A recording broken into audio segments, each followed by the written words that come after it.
Bueno, estoy acá en la Escuela Alberdi, la Escuela Agrotécnica de Oro Verde, en Entre Ríos, porque he tenido la gratísima sorpresa de enterarme, ya me habían pedido el prólogo de este libro que se llama La Comunidad del Búho, producto de estudiantes que habían estado en la Olimpiada de Filosofía de la República Argentina, proyecto financiado por el Ministerio de Educación de la Nación en una gran parte, y por otra parte por universidades o facultades de gestión pública gratuita. Y de pronto me encontré con un libro con los trabajos de chicos que tienen entre 15 y 18 años. Me pareció que era sumamente importante en un doble sentido. Mostrar la utilidad que tiene la filosofía, que suele caracterizarse como un saber inútil, y es absolutamente útil. Y mostrar también el papel que tiene lo comunitario en esta escuela, que es una escuela muy especial, que en el acto de presentación del libro me encantó ver perros, niños llorando, abuelas, abuelos, familias, amigos, estudiantes. Y eso es importante. Me resultó ayer conversamos con un grupo el lugar que tiene el abuelo y la abuela en esta comunidad, cuando en realidad se sabe que el adulto mayor es alguien a quien se le tiene y se le pone distancia, vinculado con el crecimiento, con la edad que nadie quiere tener o asume que tiene. Entonces fueron un montón de factores. Y creo que el papel fundamental de mi presencia acá es tratar de terminar con mitos y prejuicios. Yo creo que la filosofía, si la caracteriza algo, es no dejar nada como está. ¿Qué quiere decir?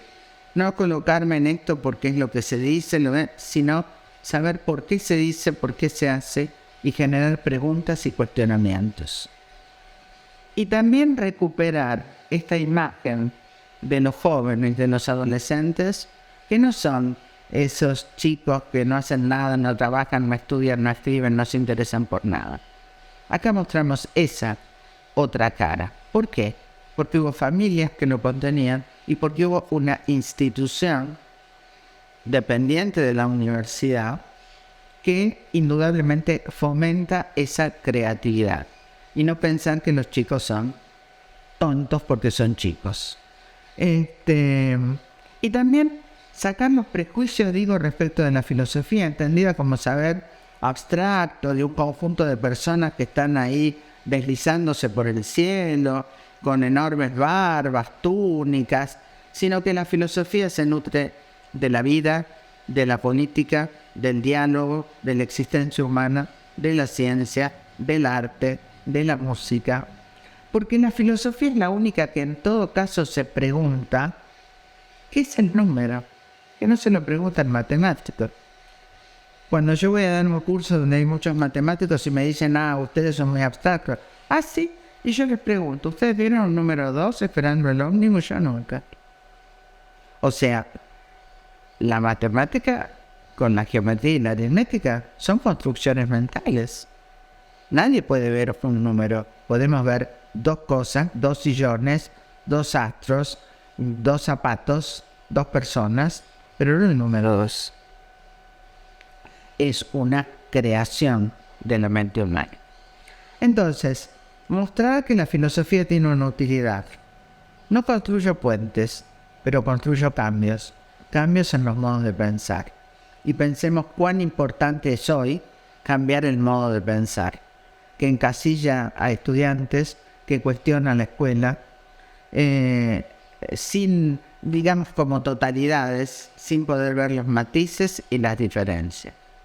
Entonces vamos a tratar de romper algunos mitos en relación a la ciencia. ¿Cuáles son esos mitos?, se preguntarán ustedes. La idea de que la ciencia copia una realidad tal cual es, vinculada con otro mito que es la posibilidad de tener un conocimiento objetivo. El científico pretende tener un conocimiento objetivo, pero no lo tiene. porque un científico no copia una realidad tal cual es, sino que esa realidad que está ahí afuera, que existe, se convierte en objeto de conocimiento, y para convertirse en objeto de conocimiento ha intervenido el sujeto. Ha seleccionado percepciones, ha coleccionado impresiones, ha formulado y puesto conceptos. Hay una construcción del conocimiento que es propia de ese sujeto cognoscer. Entonces, no es esa idea de que copie una realidad que está afuera. La mente no es un almacén en la que voy incorporando cosas, sino que voy construyendo y van cambiando modos de pensar. La ciencia tampoco se dedica únicamente a verificar o refutar. Yo digo, esto se mueve en tal dirección, sino fundamentalmente a proponer y a descubrir problemas. Y el científico, cuando va a una realidad, no va a ver qué encuentro. No. El científico lleva ahí debajo de su brazo una valijita con ideas sobre la ciencia, sobre el mundo, sobre el ser humano, etc. Entonces me parece que hay que romper esa idea, como creía el positivismo, que hay un solo método para entender la realidad. Hay múltiples métodos de abordaje. También romper esa idea vieja ya de que la ciencia daba un conocimiento neutral, despojado de elementos éticos, políticos, intereses económicos, y no es así. Hoy para investigar se necesita dinero. ¿Está mal que se necesite dinero? No, no está mal. Pero ya el científico que está dentro de su laboratorio sabe lo que está buscando y sabe que cuando se aplique va a lograr esto o aquello. Entonces son muchas cosas las que hay que cambiar. Y yo siento que la educación, en todos sus niveles, incluido el universitario, ha estado plasmada en esa concepción positivista que cree que conocer es estudiar la parte, lo simple. Hoy no hay elementos simples, ni en el universo, ni en la naturaleza, ni los seres humanos, ni las sociedades. Somos elementos simples. El positivismo también trajo esa idea de que la sociedad era un órgano natural. Hay que tener cuidado con esto. ¿La familia es natural? ¿O hoy se constituyen familias de diferentes tipos? ¿Cuál es la familia? ¿Qué es lo natural? ¿Que sea varón, mujer y todas las otras opciones de sexualidad, de subjetividad son antinaturales o anormales? No, para nada. ¿Y qué ha pasado ahí? Lo que ha pasado es que el positivismo se continúa con el higienismo en la Argentina. ¿Y ese higienismo qué hizo?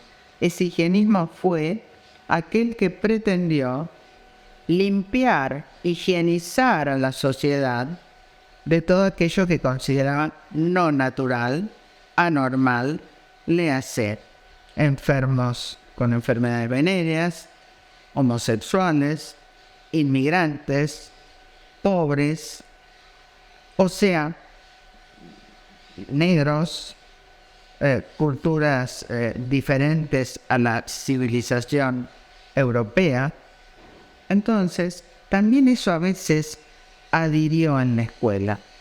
Yo con sorpresa, porque dirijo el programa de Olimpiadas de Filosofía desde el año 2005, me cuentan los capacitadores que en las escuelas hay nuevamente dibujos de cruces esvásticas, hay de nuevo antisemitismo, hay bullying, hay discriminación, y eso es lo que más atención debe fijar un educador. No tanto en si cumple con los temas. Cualquier tema puede ser disparador de problemáticas que preocupan, ocupan y hacen daño al otro. ¿Está? También otro tema que me parece que hay que desmistificar, que es el tema de la política. Vivimos en tiempos de antipolítica, porque se desprestigia la política, porque hay políticos que solo juegan y miran sus propios intereses que pueden ser fundamentalistas, como aquellos que defienden la libertad, pero ocultando un lenguaje autoritario, discriminador, violento, y ante una sociedad preocupada por no saber cómo va a sobrevivir, indudablemente ese discurso de la antipolítica prende. Pero en la política es algo muy importante. ¿Y qué es la política? La política es esa relación que se establece entre más de dos personas, basada en el diálogo, en la participación, en la escucha, no en la receta, no en la diferencia, no en suponer que yo le tengo que decir al otro cómo va a vivir o qué va a elegir para su vida. Eso es lo que la escuela debe cambiar. Y no es por maldad de un docente que no quiera hacerlo. No, porque ese mismo docente también ha recibido esa formación. Esa formación la hemos recibido todos. Pero estos cambios que hay que hacer, de pensar que la ciencia no da certezas, que la ciencia es una búsqueda permanente de conocimiento, de verdades que después van a cambiar, pero no hay certezas. Y vivir en un ámbito de incertezas no es tan fácil. Es mejor vivir mejor, entre comillas, más anestesiado, quizá, ¿no? Pero hacerse cargo de todo esto es una obligación hoy de la escuela, porque este es un fenómeno de este fundamentalismo que está arrasando. Es un fenómeno que no es solamente de nuestro país, es un fenómeno latinoamericano, es un fenómeno que se reproduce a escala mundial. Entonces hay que tener los ojos bien puestos, porque educar significa transformar. Yo no entiendo la educación de otra manera. Yo entiendo que la educación debe ser emancipadora. ¿De qué? De cadenas mentales. A mí me gusta una idea de Camus, donde él dice: yo me revelo, nosotros somos. En cada acto donde nosotros defendemos un derecho, ese derecho es un derecho universal. Lo defendemos para todos. ¿Sí? Cada vez que yo defiendo a alguien que se siente atacado, provocado, y soy capaz de parar y decir: eso que tenés ahí es un ser humano, vale como valor universal, porque yo quiero ser tratado como ser humano. No sé si se entiende. Entonces, la escuela quizás debe estar menos ocupada en los cambios de métodos, como debe estar más ocupada, como dice Edgar Morin, el creador del pensamiento complejo, en reformar la forma de pensar. ¿Qué es lo que más cuesta? Cuesta mucho. Por eso a mí me parece interesante contraponer siempre el modo simplificador del pensamiento positivista a un modo más complejo, que piensa que la naturaleza es compleja, que las sociedades son complejas, que el universo es complejo, que los seres humanos son complejos, somos complejos. Y que no hay que eliminar la complejidad, hay que aprender a vivir con la complejidad. Yo ayer comencé el taller con los estudiantes preguntándole qué pensaban de tener que venir a un taller de filosofía, pero que me digan auténticamente qué pensaban. Entonces salió lo que tenía que salir, que iba a ser aburrido, que me iba a dormir, que me iban a decir cosas. Y sin embargo, ¿de qué hablamos? Yo les conté el mito de Eros de Platón en el banquete. Y Eros representa al filósofo. Y el filósofo era hijo de una madre despojada, que vivía en la calle, pobre, el lugar que la mujer ocupó durante mucho tiempo, y estamos en el camino de la transformación, aun cuando todavía falta mucho más por lograr, porque sigue habiendo demasiados femicidios, sigue habiendo mucha violencia, mucho autoritarismo y mucho machismo en las instituciones, y de un padre poderoso que se duerme en una fiesta y que llega la madre y le hace un hijo que es Eros. Entonces eso nos sirvió para hablar del amor, porque Eros es el amor, que ama y busca aquello que no tiene, que es el conocimiento. Pero yo les decía que en sus propias parejas también se da eso. Se busca en el otro lo que uno no tiene. Entonces, si uno es capaz de mostrar que una idea tan teórica puede tener una aplicación práctica, descubre que ese chico no es el chico desinteresado, que no estudia, que no piensa, que no trabaja, que solo le interesa. ¿Por qué este chico necesita la previa? ¿Por qué la necesita? Porque es una sociedad que le exige mucho. Y la chica también necesita la previa. Porque eso, en la previa tomás, en la previa sentís que podés estar con más libertad. Pero vos podés aprender a ser libre sin la previa. Y eso te lo da el conocimiento. Pero el mundo adulto debe poder respetar y debe poder escuchar lo que el chico piensa y sufre. Entonces, cualquier tema se puede enseñar. Si yo lo llevo a las preguntas, a las inquietudes que tiene este chico. Que puede ser mi nieto, mi sobrino, mi hijo, lo que fuera. Ese es el giro que tiene que dar la educación. Que no pasa, es un sistema complejo, porque también necesita una familia que lo contenga, no una familia que le dice no vales nada. ¿No? Y si uno piensa en los trabajos que hizo la comunidad del Búho, estos chicos que trabajaron filosofía, se preguntaron por la libertad, se preguntaron por el mundo robótico, se preguntaron por las estigmatizaciones. Ay, este es un barrio pobre, acá deben vivir todos ladrones, por ejemplo. Ese es el mundo que están viviendo. Y eso es lo que tiene que aspirar un buen docente, que aparezca esa temática para poder responderle al chico y para poder, en cierto modo, poder trabajar esa angustia que tiene el adolescente, como esa angustia que tiene, vamos a decirlo filosóficamente. Foucault trabajó esa relación saber-forer. ¿Está? Pero también está el poder que a veces atraviesa los medios diciendo somos objetivos. No, yo no soy objetiva.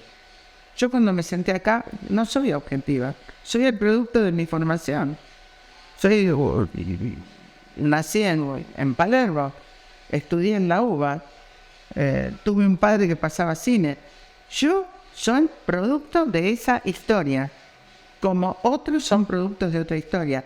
Yo intento dejar mis prenociones y creencias de lado, pero no las puedo sacar totalmente. Nadie las puede sacar. Hay que poder manejarlas, ¿sí? Hay que poder tenerlas a raya a los prejuicios que muchas veces tenemos. Entonces, es una tarea difícil, pero repito, hay que reformar la forma de pensar.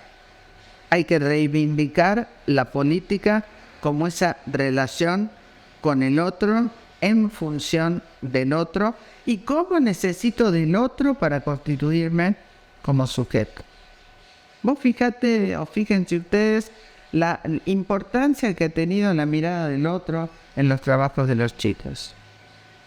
Y se preguntaban, ¿es importante la mirada del otro? Sí es importante. Porque solos nos morimos, a diferencia de un animal. A un animal lo dejas solo en una selva, puede sobrevivir. Nosotros no. ¿No? Por eso Ortega y Gasset decían, la cultura en conocimiento es un flotador que hace que no nos hundamos en el caos. Entonces, sobre ese flotador que es la educación, hay que trabajar y mucho. Porque hay otra juventud que está esperando otra palabra. Una palabra que lo comprenda. Una palabra donde no haya en la casa nada sobre lo cual no se hable. Y en la escuela tampoco.